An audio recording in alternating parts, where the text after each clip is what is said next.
Discours de haine en l'espace de 5 mois, de juillet à décembre 2020, 1 628 281 éléments de contenu jugés contraires à la politique de Twitter qui a changé d'appellation entre-temps ont été supprimés. Il s'agit de tout type de communication, d'expression orale ou écrite ou de comportement constituant une atteinte ou utilisant un langage péjoratif ou discriminatoire à l'égard d'une personne ou d'un groupe en raison de leur identité. La stratégie et le plan d'action des Nations Unies entend par là une discrimination vis-à-vis de l'appartenance religieuse, l'origine ethnique, la nationalité, l'ascendance, le genre et bien d'autres facteurs composant l'identité. Ces discours de haine qui servent la désinformation,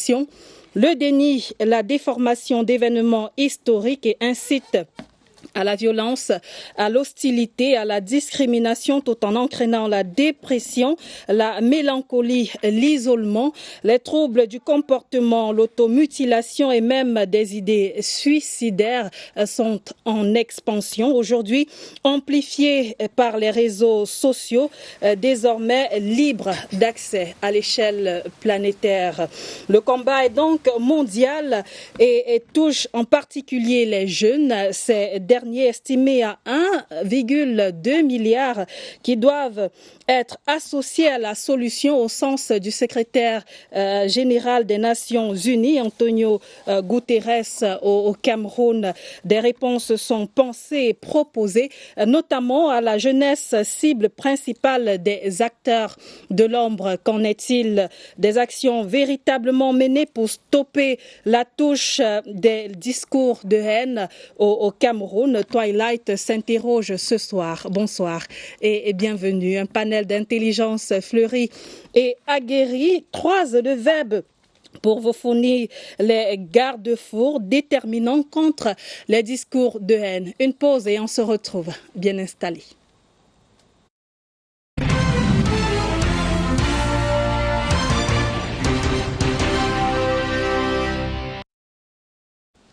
Sur ce plateau, en ma compagnie, notamment François-Joseph Nemete Beyeme, sous-directeur de la réglementation des télécommunications et des TIC au ministère des Postes et Télécommunications. Bonsoir et bienvenue. Merci beaucoup. Bonsoir. À vos côtés, notamment Dave Menenene, secrétaire général adjoint du CNJC, le Conseil national de la jeunesse du Cameroun. Bonsoir et bienvenue. Bonsoir Madame Esso, c'est bien Mamenene. Mamenene. Merci pour l'invitation. Bonsoir aux autres membres du panel. Bonsoir à vos milliers de téléspectateurs et bonsoir à la jeunesse camerounaise qui est connectée pour nous écouter. Merci pour l'invitation. Sur ce plateau, également Jean-Charles Billot est là, rédacteur en chef de RTS. Bonsoir et bienvenue. Bonsoir madame, merci pour l'invitation. Vous êtes donc à côté de Pierre-Henri Lobé-Bonham, chef service de la promotion des droits de l'enfant au ministère de la promotion de la femme et de la famille. Bonsoir et bienvenue. Bonsoir Carlette et bonsoir à tous les panélistes et bonsoir aux millions de téléspectateurs qui nous regardent. Alors, tous les 18 juin depuis 2022, notamment, le Cameroun se joint à la communauté internationale pour célébrer la journée internationale de la lutte contre les discours de haine. Cette année, on a vu notamment se déployer sur le terrain le Conseil national de la jeunesse qui a été observé notamment du côté de Bamenda. C'est bien cela, vous y étiez? C'est bien ça, ma chère Carlette. La présidente du Conseil national de la jeunesse a entrepris, il y a de cela quelques semaines, 2 semaines plus précisément, une tournée dans les 10 régions à l'effet de sensibiliser les jeunes, bien évidemment, sur un certain nombre de fléaux et de thématiques, je dirais même problématiques sociales. La présidente du Conseil national de la jeunesse, disais-je, a donc été à la rencontre de la jeunesse, d'abord pour les écouter. Parce qu'il faudrait dire ici, profiter de votre plateau, que le Conseil national de la jeunesse est cette plateforme, la fêtière des organisations et mouvements de jeunesse. Donc, pour pouvoir défendre quelqu'un, nous sommes une sorte d'avocat de la jeunesse. Pour pouvoir défendre quelqu'un, il faut connaître ce qu'il veut. Donc la présidente est allée à la rencontre de sa jeunesse pour pouvoir recueillir leurs aspirations, leurs désirata, afin de mieux porter ces problématiques en très haut lieu. Et durant donc, ces échanges, parce c'est de ça qu'il était question, durant les échanges avec la jeunesse, il a été donc mis une sorte de priorité sur la sensibilisation, sur le discours de haine. Parce que, voyez-vous, la jeunesse aujourd'hui est la cible, et vous l'avez dit en entame de vos propos, est la cible principale des acteurs de l'ombre, ceux qui estiment qu'il faudrait à un moment donné mettre le Cameroun à feu et à sang. Or, la jeunesse ne devrait pas prêter du flanc à ce que nous considérons comme des vendeurs d'illusions, parce que le Cameroun est plus à construire qu'à détruire. Et alors, la jeunesse étant l'avenir de demain, il est question qu'on soit conscient de cela. À Bamenda notamment, oui, et partout au Cameroun et dans aussi. L'extrême nord. Qu'est-ce qu'ils vous ont dit concernant ces discours de haine-là? La jeunesse est préoccupée par cette déferlante du discours de haine qui prend de plus en plus de l'accent dans notre pays, et cela depuis un certain nombre d'années. Et cette jeunesse a envie de se positionner comme un acteur qui veut barrer la voie à ce fléau. Parce qu'il faut le dire, le phénomène de discours de haine dans notre pays est davantage visible et manifeste plus dans les réseaux sociaux et dans les médias. Et nous avons envie de dire que le contexte peut justifier la montée de ces discours qui sont stigmatisants, discriminatoires. On en reviendra sur le contexte, notamment les causes. Les causes, bien évidemment, c'est que nous avons... On en reviendra. Bien évidemment, ma chère Carlette, à tout à l'heure. Notamment avec Pierre-Henri Lobé-Bonham, chef service de la promotion des droits de l'enfant au ministère de la promotion de la femme et de la famille. Alors, pour vous, discours de haine, où est-ce que ça se passe? Je pense que comme le ministère de la promotion de la femme et de la famille est engagé dans ce cheval de bataille qui est la lutte contre ce fléau qui est grandissant au Cameroun, le discours est localisé au sein des familles. C'est pour ça que le ministère de la promotion de la femme et de la famille a une action, entre autres dans ses missions, de faire la promotion de la paix, du vivre ensemble et de la cohésion sociale. Et donc, il mène beaucoup d'actions d'éducation parce que, si vous voyez, notre ami du CNJC a parlé de la jeunesse. Cette jeunesse, elle ne vit pas dans la rue, cette jeunesse vit dans les familles. Et donc, c'est pour ça que le ministère est interpellé au premier chef parce que, justement, son rôle de sensibilisation et d'éducation des familles est souligné à ce niveau-là. Et donc, nous avons des actions que nous menons pour accompagner les familles, pour qu'elles prennent conscience que tout ce qui peut être dit à l'enfant, forcément, quand il est un peu plus grand, quand tu deviens un homme, un adulte un peu plus responsable, il remet à la société ce qu'il a reçu. Et donc, du coup, c'est bien dans la famille, au sein de la famille, cette première cellule, unité de base de la société, du social, que se fonde ce discours. Donc, il faut parler aux familles, parler aux parents surtout. Vous êtes déjà dans les solutions. Voilà. Alors, donc je vais m'arrêter là d'abord pour l'instant. Mais c'est au sein de la famille. Je vais y arriver définitivement. Ou alors votre collègue d'à côté, notamment François Joseph Nemeteux, Beyene, sous-directeur de la réglementation des télécommunications et des TIC au ministère des Postes et Télécommunications. Alors, où se situe l'enjeu quand on parle de réseaux sociaux aujourd'hui? Peut-être avant de parler d'enjeux de réseaux sociaux, je voudrais quand même revenir sur les problématiques générales liées au discours de haine. Déjà, il faut savoir que c'est pas aujourd'hui qu'on a des discours de haine. On l'a dit tout à l'heure, c'est avec peut-être la montée du numérique, le boom du numérique, que ce discours de haine cause la déferlante et cause beaucoup plus de problèmes, notamment en raison de la possibilité et la capacité d'éthique à aller très vite et de la multitude de plateformes en ligne qu'on trouve aujourd'hui et dont la plupart nous ne maîtrisons pas en raison des contenus qui ne nous appartiennent pas généralement. Donc les discours de haine, ça a toujours existé et vous l'avez bien défini. Mais maintenant, s'il faut déconstruire les obstacles, comme vous l'avez dit, il faut évidemment faire une analyse pour savoir quelles sont les causes fondamentales qui pousse aujourd'hui à ces discours de haine. Vous avez dit que nous allons en parler. Après avoir analysé, il faut évidemment mettre en place des stratégies pour pouvoir barrer la route au discours de haine.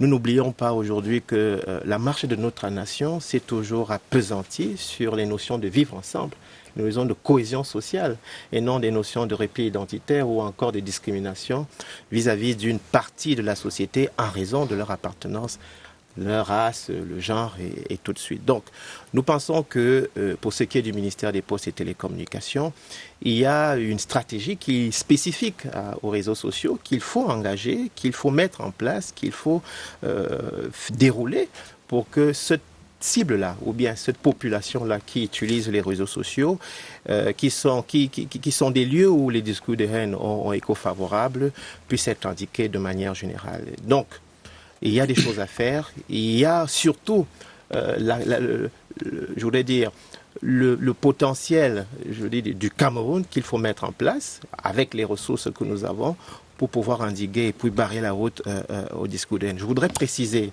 avant de terminer, que c'est une cause nationale et elle doit avoir, n'est-ce pas, un écho multidimensionnel pour pouvoir endiguer. Peut-être une cause internationale, Jean-Charles Bilan.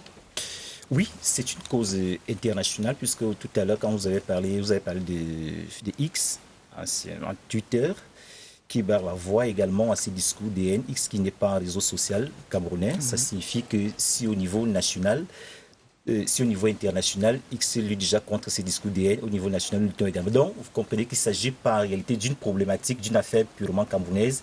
Il s'agit d'une affaire qui concerne aussi bien le Cameroun, l'Afrique, que tout le monde entier. Parce qu'il n'y a pas que X, même Facebook également. Facebook a ses standards. Lorsque vous tenez un discours, Facebook vous rappelle à l'ordre. Au bout d'un certain temps, si vous récidivez directement, on peut restreindre vos publications, tout comme on peut supprimer votre compte. Donc, c'est une cause en réalité internationale, par exemple de ces problématiques des discours de haine. Mais déjà, pour parler de l'étendue de ce phénomène au Cameroun, quand on parle de discours de haine, comment est-ce qu'on identifie, à quoi est-ce qu'on fait référence tout de suite? Alors, tout dépend de là où on se situe. Puisque moi, je suis dans le domaine des médias, lorsque vous animez par exemple un talk show les dimanches et que vous avez par exemple invité, vous avez autour de la table des invités qui appartiennent en réalité à différents corps sociaux et que on va par exemple, on s'achemine vers un contexte par exemple politique comme c'est le cas actuellement, il est fort probable que par exemple, pour défendre peut-être qu'une chapelle, si on se situe sur le domaine politique, qu'on puisse utiliser certaines étiquettes pour stigmatiser, par exemple, un bloc, peut-être pour s'attirer des faveurs, par exemple, de la jeunesse. Tout à fait. Donc, ça, c'est un exemple des discours de haine. Je ne voudrais pas, par exemple, vous donner des exemples concrets, les citer, puisqu'on est en télévision. Mais ce sont des choses que nous, journalistes, nous vivons chaque dimanche. Lorsque vous modérez une émission, il suffit d'une petite erreur, d'inattention. Quand c'est le direct, quelqu'un a glissé un mot, même si vous allez vous rattraper, je crois que ça a eu effet. Donc, ce sont les réalités que nous vivons chaque dimanche, chaque week-end. Ça, c'est sur le cas des plateaux, des studios de télévision, des studios de radio. Mais lorsque vous arrivez sur les réseaux sociaux maintenant, regardez ce qui se passe sur Facebook, les discours. Et aujourd'hui, les internautes ont trouvé un moyen pour contrôler, par exemple, ces discours de haine. Parce que vous savez que sur les réseaux sociaux, ce sont plus des algorithmes qui sont calqués. Lorsque Facebook, lorsqu'il y a par exemple une insulte, l'algorithme de Facebook reconnaît très facilement. Mais aujourd'hui, vous voyez comment c'est contourné. Il y a une insulte, et puis entre une lettre et une autre, on met un point. Directement, l'algorithme de Facebook, par exemple, ne reconnaît plus. Quand vous lisez le texte, vous reconnaissez, et ce texte-là, ce mot a la même charge également, même si on a réussi à mettre un point. Malheureusement, je crois qu'à ce niveau, il y a également, par exemple, le Conseil national de la communication qui aura encore du travail à faire à ce niveau. Parce que c'est vrai qu'il y a des choses qui sont mises en place, mais les internautes, par exemple, réussissent à les contourner. Alors, il n'y a pas que dans les réseaux sociaux ou bien dans les télévisions même chaque au sein dimanche. de la société. Voilà, et c'est le constat que j'aimerais que vous graissiez sur ce plateau. Oui, même au sein de la société, puisque nous vivons dans des familles.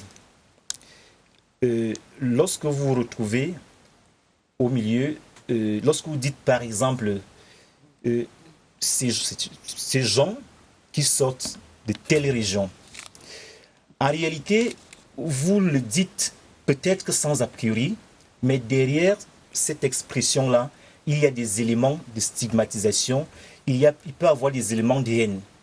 C'est pour ça que je dis, toujours avec le contexte en réalité. Peut-être qu'il y a 3-4 ans, je disais, les Camerounais tenaient des discours. Mais au fur et à mesure que les réseaux sociaux sont arrivés, ces discours-là ont pris une autre dimension, ces discours-là ont pris une autre valeur, à tel point qu'aujourd'hui, si vous dites à X que vous sortez de telle région, même si a priori vous n'avez pas d'intention, de mauvaise intention, derrière cette expression, la personne lit en réalité un élément de stigmatisation. Ça, c'est ce que nous vivons au sein de la société chaque jour. Maintenant, c'est dit que des propos sont parfois mal interprétés. Les propos sont parfois mal interprétés. Mais s'il faudrait maintenant évoquer les causes des discours de haine. Avant d'arriver aux causes, peut-être que le chef-service veut placer un autre mot, notamment sur ces phénomènes-là qu'on rencontre pas seulement dans les réseaux sociaux, pas seulement dans des plateaux de télé ou bien de radio. Effectivement, ces phénomènes ne sont pas que visibles au niveau de nos chaînes de télé, mais ils sont aussi visibles dans la rue, dans nos activités de tous les jours. Vous allez voir même dans les bureaux, dans nos lieux de service, et surtout aussi, mon copanéliste l'a répété, au sein de nos familles. Vous savez, les mots ont une portée, les mots ont une grande force. Et quand ils sont mal utilisés, ces mots-là, en fait, ils peuvent avoir un impact. Soit ces mots rapprochent les communautés, soit elles les déchirent. Et pour ne pas prendre un exemple qui s'est déroulé il y a quelques années dans un pays, on dirait de la sous-région d'Afrique, vous savez bien que c'est une radio, à travers ses discours, qui a provoqué ce qu'on appelle un génocide. Donc, pourtant, on sait tous que ces populations, c'était des populations frères et sœurs. Mais juste l'emploi des mots, la force des mots, en fait, pèse sur le contexte social. Et donc, il faut faire attention à ce qu'on dit, quand on le dit et pourquoi on le dit. Parce que l'impact après qu'un mot, une fois sorti, une fois lâché, et comme mon compagnon l'a dit, il est très difficile de le rattraper parce que ça a déjà touché la cible. Et après que ça ait touché la cible, vous aurez beau faire des censures, vous aurez beau vous expliquer, vous excuser. Non, le mot est lâché et maintenant on n'a que les fruits ou les mauvais fruits de ce mot que l'on peut récolter. Les causes à présent? Ma chère Khaled, les causes de mon modeste point de vue sont multiples, multiformes même et multidimensionnelles. Je prendrai le premier aspect, celui du contexte, de la pluralité même médiatique que nous avons. Je crois pouvoir dire que, et là nous devons rendre hommage à celui que nous autres nous considérons comme le père de la démocratie, à savoir le chef de l'État, son Excellence Paul Biya, parce que c'est au cours de son magistère que nous avons eu comme une sorte de libéralisation de la parole. Le chef de l'État, dans le cadre du vent des libertés, de la démocratisation, a voulu que son peuple puisse s'exprimer. Il vous souvient, je crois que nous sommes tous de la même génération, ma chère Khaled, c'est qu'il disait qu'on n'a plus besoin du maquis pour s'exprimer. Eh bien, nous sommes en plein là, dans une réalité qui fait en sorte qu'aujourd'hui, plus qu'hier, il y a cela 10-15 ans, on n'avait pas ce déferlement de discours de haine. Aujourd'hui, donc, avec l'avènement des nouvelles technologies de l'information et de la communication, avec l'ouverture au monde, puisqu'aujourd'hui, la planète est un village ouvert à tout le monde. Avec donc les réseaux sociaux, nous retrouvons là dans l'expression qui peut même virer au libertinage. On a envie de dire qu'il y a un laisser-aller, mais nous sommes là également dans l'exercice et l'expression des libertés. Parce que regardez dans le contexte qui est le nôtre, nous avons à peu près, et je parle sous le contrôle des hommes de médias et des femmes de médias que vous êtes, c'est plus de 500 organes de presse écrite.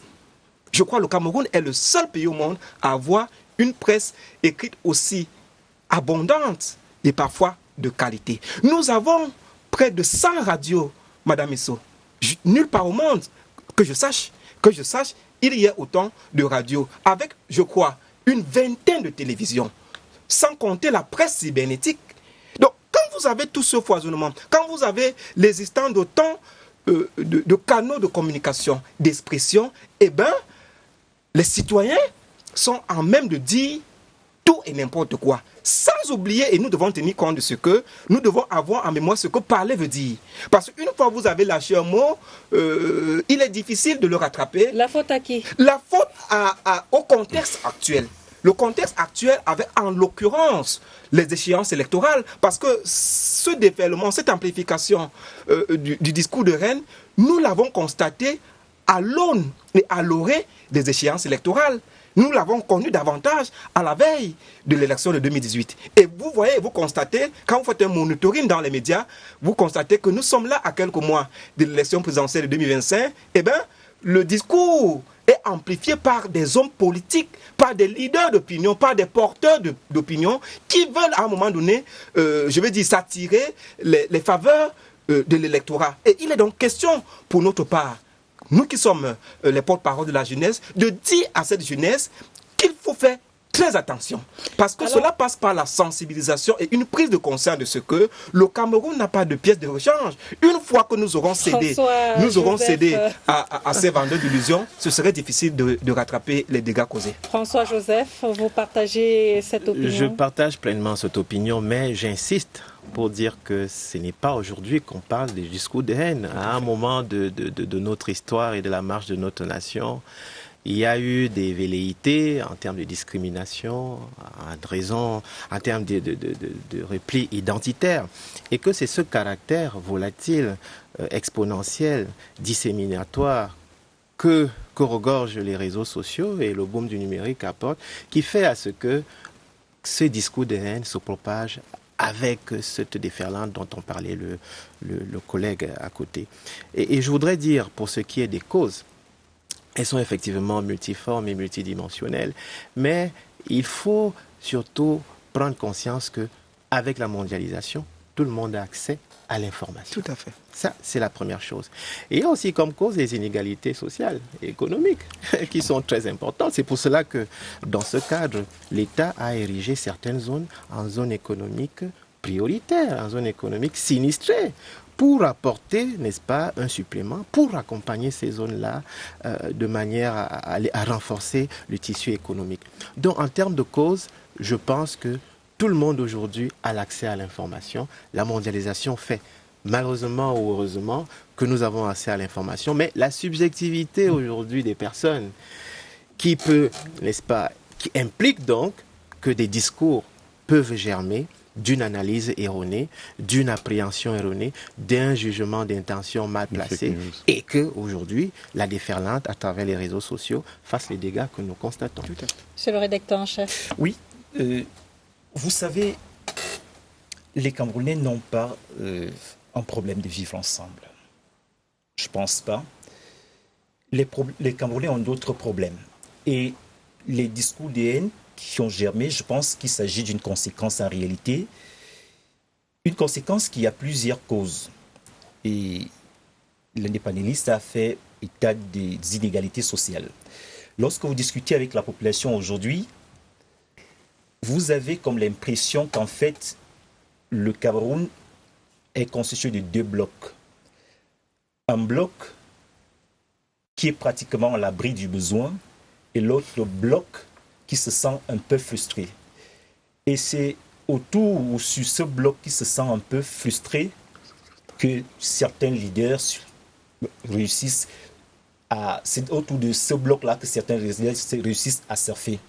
Donc, je pense qu'aujourd'hui, si la gouvernance était en réalité, et si l'accent était mis sur la gouvernance, s'il y avait une véritable redistribution des fruits de la croissance et qu'il y avait moins de frustration au sein de la classe sociale moyenne, il y aurait moins de discours de haine. Parce que, madame, lorsque vous êtes au sein de la société, je pense, on ne justifie pas, mais on a comme l'impression que c'est lui qui vit mal, c'est lui qui a faim, en réalité, ne peut pas regarder, c'est lui qui estime être le responsable de ses souffrances de la même façon.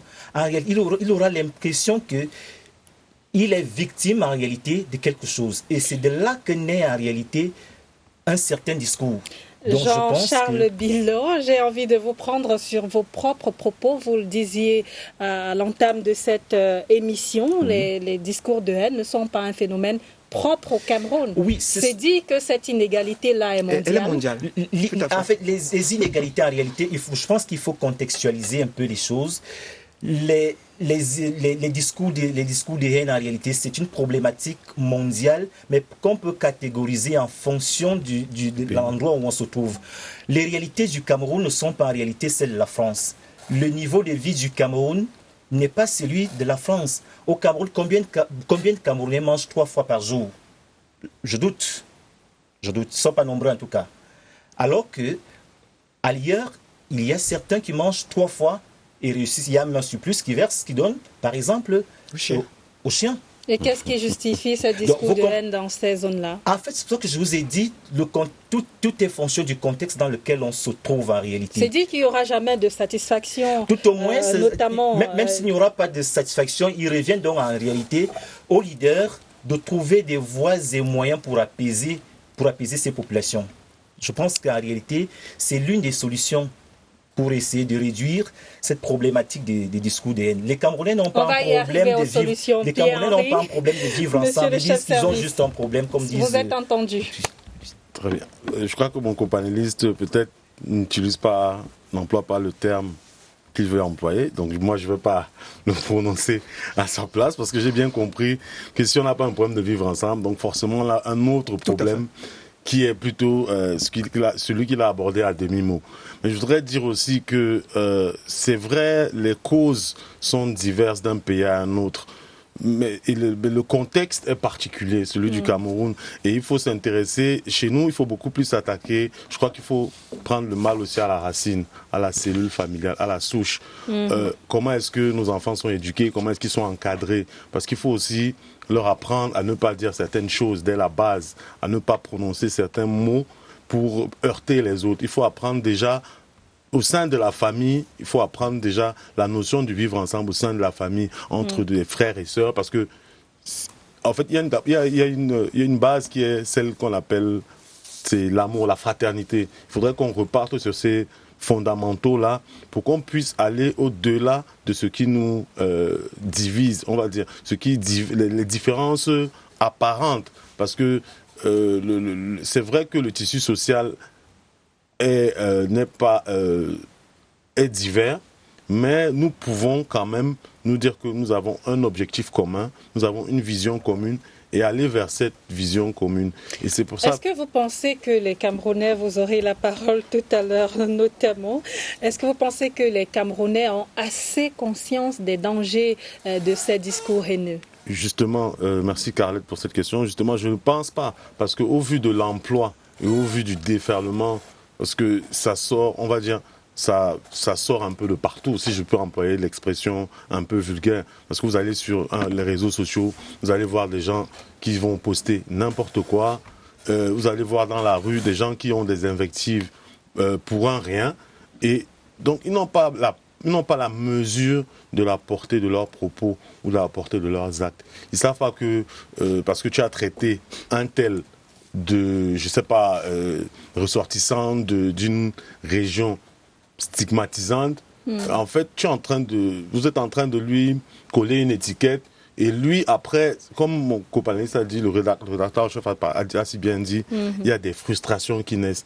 Et en fait, c'est que ces mots-là viennent s'adosser sur les frustrations qui existent déjà. Et donc, du coup, ça amplifie, ça amplifie le phénomène et ça fait monter, en fait, ça crée directement le lien entre le discours de la haine et la violence. Parce que c'est là où il y a le lien. C'est la petite porte, le petit pas qu'il faut justement éviter de franchir. Parce qu'une fois que les mots sont lâchés, les autres, ils ont consommé, après, maintenant, c'est comment est-ce qu'on réagit. Et justement, la plupart du temps, la réaction qui vient après, c'est la violence. Et c'est donc là que le bas blesse. Dave Mamenene. Oui, je crois que moi je vais mettre le pied dans le plat. Jean-Charles et Pierre-Henri n'ont pas voulu dire que certes, nous n'avons pas un problème de vivre ensemble, Madame Esso, nous avons un problème de manger ensemble. Les frustrations, les inégalités, les mécontentements, une fois que le citoyen ne se reconnaît pas dans la gouvernance, parce que c'est aussi ça, c'est un problème de gouvernance. Une fois que le citoyen ne se reconnaît pas dans la gouvernance, il suffit qu'il ait les mégas de 100 francs, il est sur les réseaux sociaux, et ça devient une sorte de... Il exprime ses frustrations, il va lâcher des choses, il va dire des choses parfois de manière inconsciente, mais parce qu'un ventre affamé, non pas pour justifier que tout ce que nous entendons, tout ce que nous lisons, c'est le fruit de la famine, mais en partie, il y a le désœuvrement, il y a l'oisiveté, il y a le chômage qui font en sorte, tout cela mis ensemble, cette sommation de fléaux fait en sorte que le citoyen, bien qu'épris d'un certain nombre de valeurs, de cohésion, d'unité nationale, de vivre ensemble, à un moment donné, il se pose des questions. Il faut donc pouvoir, à un moment donné, procéder à une sorte d'éducation. C'est un peu ici que nous voulons féliciter et saluer l'initiative de la CATV qui donne la parole aux acteurs de divers profils pour que nous puissions donner de notre voix, nous qui sommes des porteurs d'opinion, pour sensibiliser la jeunesse. Parce que voyez-vous, et Pierre-Henri le disait tout à l'heure du MINPROF, il faudrait que cela commence par la famille. La famille étant le premier lieu de socialisation, il faudrait que nous puissions comprendre que nous ne devons pas laisser dire certaines choses. Vous comprenez toute la passion. Finalement, le citoyen lambda semble être dédouané sur ce plateau. Il serait plutôt celui-là qui subit, qui ne produit que le fruit de ce qu'il a consommé. Il faut relativiser ce point de vue parce que, entre autres des causes de ces discours de haine, il y a l'ignorance. Vous ne savez pas ce qui se passe, vous avez une interprétation et à partir de votre interprétation, vous dites ce qui vous vient directement à l'esprit. Il y a l'ignorance, il y a la naïveté. C'est pour cela que le chef de l'État nous demande de ne pas être des pourfendeurs de la République, d'être des patriotiques et de ne pas être des relais naïfs en fait. Parce qu'il y a une grande partie de la jeunesse, de la population qui est naïve, qui est ignorante. Pour parler du contexte, les spécificités camerounaises ne sont pas les mêmes. On parle de chômage partout, même en France. On parle de chômage dans plusieurs pays en Afrique. Mais les contextes ne sont pas les mêmes. Vous verrez que pour ce qui concerne le Cameroun, il y a un contexte électoral. Il y a également la possibilité pour chaque Camerounais d'avoir Internet à des coûts réduits, d'avoir la facilité et la liberté d'expression. Mais dans cet avoir-là, dans toutes les dispositions qui ont été prises pour que le jeune aujourd'hui s'épanouisse au niveau des réseaux sociaux, il y a que nous copions mal ce que les autres font et nous ramenons ça dans notre contexte, ce qui crée effectivement un disparate lorsqu'on parle de discours de haine. Donc il faut contextualiser, il y a beaucoup de naïveté, il y a beaucoup d'ignorance. On abordera les questions, les solutions tout à l'heure. Alors, pour être tout à fait clair sur la question, j'aimerais qu'on rappelle sur ce plateau les conséquences de ces discours de haine-là qui sont terribles pour le Cameroun et même pour le monde entier. Oui, entre autres conséquences, il y a la stigmatisation, il y a cette fracture sociale entre les communautés. Parce que voyez-vous, chez moi par exemple, Madame Esso, il est interdit à mes enfants d'appeler nos compatriotes du Grand Nord Babana. Oui, c'est une expression qui peut qui peut être prise dans le cadre des blagues habituelles, mais Babana a une signification, une connotation qui est parfois péjorative. Chez moi, mes enfants, il est interdit de dire albinos, boubankani. Ça commence par là. Donc, parce que si vous mettez à laisser les enfants dire tout et n'importe quoi, à la longue, ça va entraîner des conflits.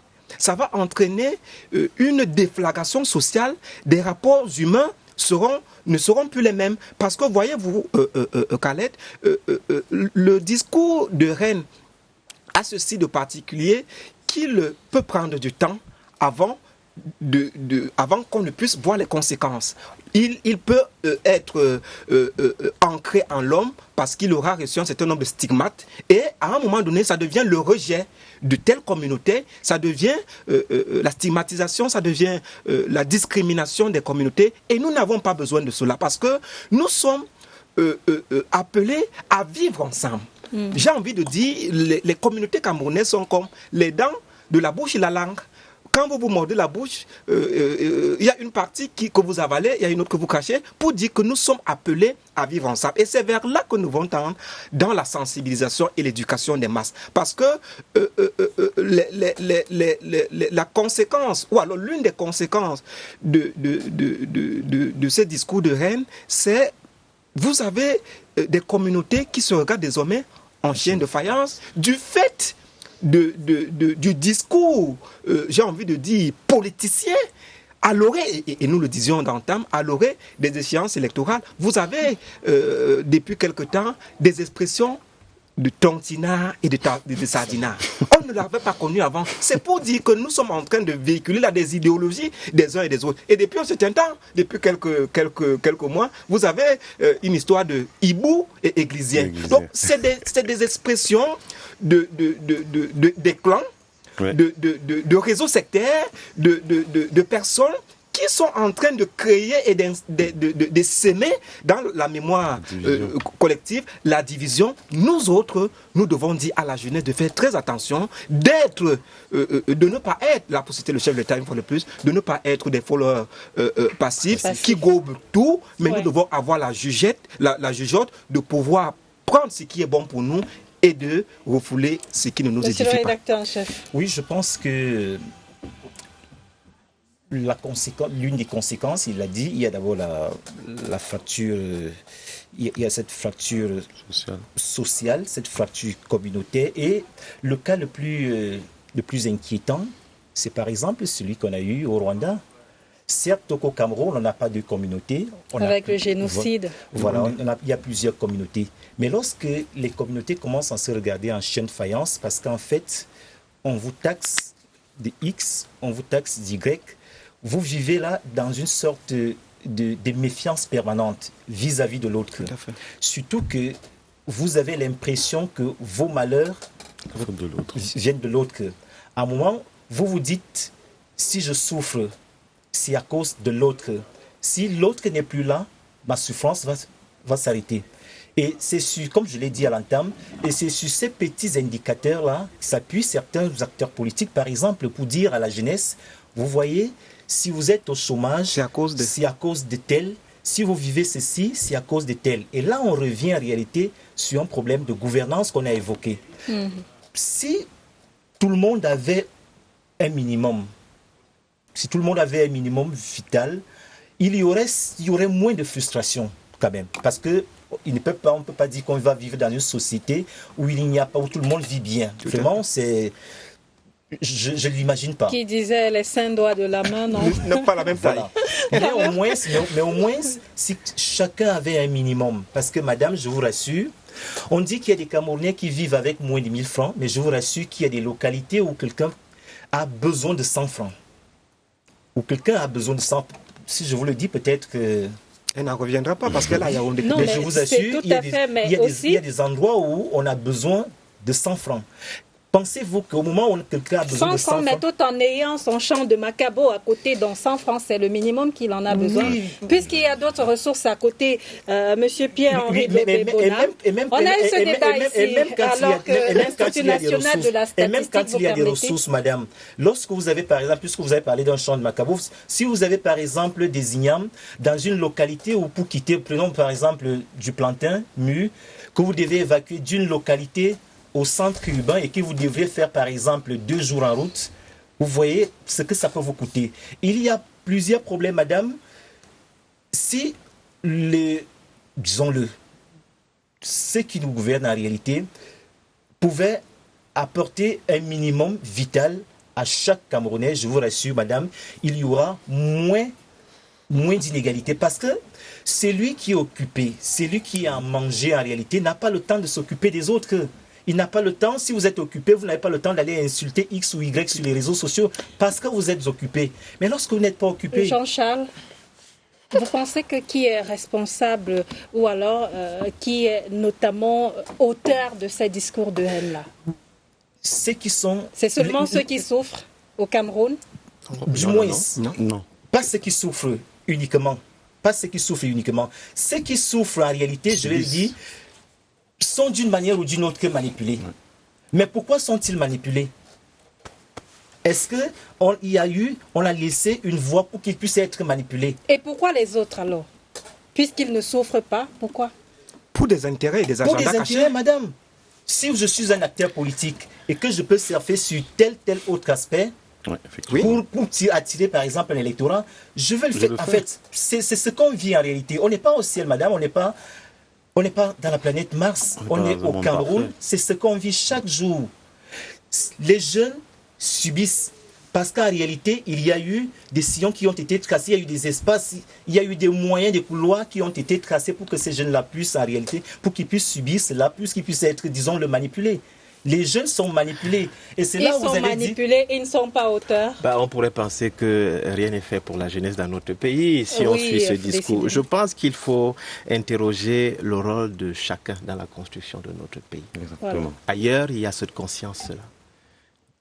Qu'est-ce que j'ai à faire? Quel est mon rôle dans la construction de ce pays? Et une fois que nous serons conscients, chacun à sa position, du rôle que j'ai à jouer pour la construction de ce pays, nous aurons quand même avancé dans l'éradication du discours de haine. Mais pour aborder les questions de conséquences, puisque vous avez posé la question, il faut savoir qu'au niveau de la société, les discours de haine érodent la cohésion nationale, ça c'est la vérité. Mais de manière individuelle, les discours de haine, en plus des frustrations, en plus de la violence, vous pointent et vous posent vous mettre sur vous une empreinte digitale, il faut le dire, qui ne va plus vous coûter toute la vie. Vous avez ces influenceurs sur les réseaux sociaux qui prolifèrent des menaces, mais il faut qu'ils sachent aujourd'hui que ça a des conséquences sur toute leur vie, en raison d'une empreinte digitale négative au fur et à mesure. Et cette empreinte digitale, qui est individuelle, et lorsqu'elle est une empreinte digitale de masse, c'est toute la nation qui en souffre. Notre pays aujourd'hui est victime, évidemment, de cette empreinte digitale causée par des individualités qui, dans les réseaux sociaux, prolifèrent des discours de haine, de violence, et ainsi de suite, en raison d'un contexte comme... Mais il faut ajouter quelque chose, c'est que les discours de haine aussi prennent une position géostratégique. Dans les États aujourd'hui, quand vous voyez la guerre, la stigmatisation a entraîné la violence. Et les États jouent sur ce côté stratégique pour pouvoir soit implémenter des stratégies politiques pour contrôler. Et il faut donc dire, pour ce qui est des discours de haine, qu'en plus d'une connotation, je voudrais dire, des conséquences individuelles qu'elles causent, il y a des répercussions importante au niveau de la nation. Et donc, il faut... Je suis très pressé d'aborder déjà les questions de solutions pour qu'on avance et qu'on essaie de voir comment on aura le temps, d'autant plus que le mine postel est sur ce plateau et que ce mine postel-là est interpellé notamment sur la question des filtres dans les réseaux sociaux. On va y arriver. Mais avant, Pierre-Henri Lobé, Bonham, chef service de la promotion des droits de l'enfant au ministère de la promotion de la femme et de la famille. Vous, à quel niveau vous situez les conséquences des discours de haine aujourd'hui? Très bien, merci. Les conséquences, elles sont à plusieurs niveaux. Pour ne pas revenir sur ce qui a déjà été dit, l'effritement ou la dislocation du tissu social, du tissu communautaire, la montée de la violence, j'aimerais quand même apporter une petite précision en disant que le discours de haine évolue avant d'arriver à la violence. Parce qu'on va partir du discours de haine de base avec des petites invectives, des petites stigmatisations pour aboutir à un discours qui devient dangereux.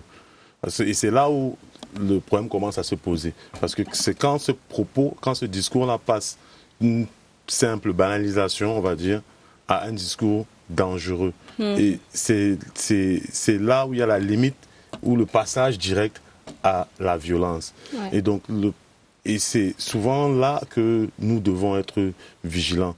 Parce que le basculement entre la dangerosité du discours et l'acte, et le passage à l'acte de la violence, l'acte violent, est souvent infime. Vous savez, le discours devient dangereux à quel moment? Quand il commence à inciter les autres, les concitoyens, les jeunes, à de l'action et une action violente. Et donc, c'est à partir de ce moment-là que nous devrons être, comme je l'ai dit, vigilants pour stopper et mettre un terme à cette propagation, que ce soit de discours ou de mots qui encensent et qui font que les tensions internes ressurgissent et ça divise. Mais pour préciser, comme vous l'avez dit, et le collègue du Mimpostel l'a déjà entamé sur cette partie, il y a le manque d'estime de soi. Parce qu'après, à un moment donné, le discours haineux fait en sorte que les plus jeunes perdent confiance en eux. Parce que comme on va stigmatiser, si vous regardez même au sein de notre société aujourd'hui, les gens, les plus jeunes, quand ils arrivent dans un milieu et qui proviennent d'une certaine région, ils ont du mal à s'exprimer, à faire sortir leur personnalité, ce qu'ils ont en eux. Donc ce discours-là casse même en fait l'homme dans son être intérieur. Donc il y a ce problème de confiance en soi, il y a l'entrave même à la liberté d'expression. Les gens n'arrivent plus à parler de façon libre avec des propos tempérés. Il y a l'incitation, comme je l'ai dit, au déchaînement de la violence. Et puis enfin les troubles de comportement, repli identitaire, l'agressivité, l'irritabilité, la susceptibilité. Parce que si vous remarquez, même quand on regarde nos émissions de télé, pour faire un clin d'œil à mon ami rédacteur à chef, regardez les susceptibilités des panélistes devant certaines émissions lors de plateaux du dimanche. Il suffit juste qu'on dise un mot à l'un d'entre eux, il explose. C'est-à-dire qu'on sort complètement du discours, du sujet pour lequel nous tous on regarde ce débat-là. Si on devrait parler, je sais pas, d'économie, non, on n'est plus dans l'économie, on est dans des invectives personnelles, des attaques sur des personnes, et ça fait en sorte que l'objectif même recherché ne peut plus être atteint. C'est quoi? L'éducation, la sensibilisation, la communication. Et donc on perd tout ça pour rester sur ce qui est sur l'animalité de l'homme. Et c'est alors on en vient aux solutions, et avant d'y arriver, notamment monsieur François Joseph Nemetete-Beyene, sous-directeur de la réglementation des télécommunications et d'éthique au ministère des Postes et Télécommunications. Je le signalais il y a un moment, il se dit que si ces discours-là pilulent sur les réseaux sociaux notamment, c'est que le Mimpostel n'a pas force d'action. C'est mal connaître les missions du Mimpostel, qui est au four et au moulin dans le cadre de l'éradication de la cybercriminalité de manière générale. Mais s'il faut aborder les questions de filtre, c'est une question très importante qui constitue d'ailleurs le deuxième pilier du plan stratégique Cameroun 2020, qui va dans le sens du développement d'un écosystème digital local. Aujourd'hui, combien de plateformes camerounaises sont utilisées par les Camerounais? Parce que si vous avez une plateforme qui est camerounaise, faite par un jeune Camerounais et qui est utilisée par les Camerounais, on a un meilleur contrôle sur cette plateforme. Pourquoi? Parce qu'elle est développée au Cameroun et les données sont au Cameroun. Mais aujourd'hui, la plupart des plateformes que nous utilisons sont des plateformes propriétaires. Vous avez parlé des GAFAM tout à l'heure, Facebook, X. Aujourd'hui, c'est des privés qui détiennent ces plateformes et ces plateformes se font énormément d'argent. Et vous n'allez pas leur imposer, n'est-ce pas, un contrôle sur les contenus, un contrôle total. Mais il y a un aspect très important qui constitue la politique du ministère des Postes et Télécommunications, c'est le développement des partenariats et une coopération avec ces GAFAM. On va y arriver, c'est l'heure du journal sur CRTV News. Twilight vous revient dans une dizaine de minutes. Restez des nôtres.